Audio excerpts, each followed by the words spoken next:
ஏய் மச்சான், நீ சொன்ன மாதிரியே உன் பிறந்த நாளைக்கு பர்த்டே கேக் வாங்கிட்டோம்டா. மச்சான் ட்ரீட் வைடா, ட்ரீட் ட்ரீட். சரி என்ன வேணுமோ சொல்லிக்கோங்க போங்க. So What the hell? Oh my. இவ்வளோ சொல்றானுங்களே, நம்மகிட்ட 100 ரூபா தானே இருக்கும். ஏய் அவ்வளவுதான்டா, எல்லாம் சொல்லி வச்சுடா. பில் மட்டும் பே பண்ணிடு. மச்சான் இதெல்லாம் வேணாம்டா. இங்க பாரு, இந்த கேக்கு புழு இருக்குது. அந்த ஜூஸ் எல்லாம் பார்த்தாலே நல்லா இருக்குமான்னு தெரியலடா. அதனால வேணாம், என்ன விட்டுருண்ணா. சரி மச்சான், பரவாயில்ல வாங்கி கொடு. நீனா சாவதானே போறோம், இதை சாப்பிட்டு சாப்பிடுறோம்.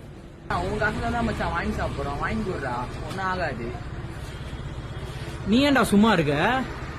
ஏய் மச்சான், வாங்கின கேக்கை அவனை எடுத்துட்டு போயிட்டான்டா. கேக் இல்லல்ல, அப்ப ட்ரீட் இல்ல, போங்க போங்க. டேய் நில்றா.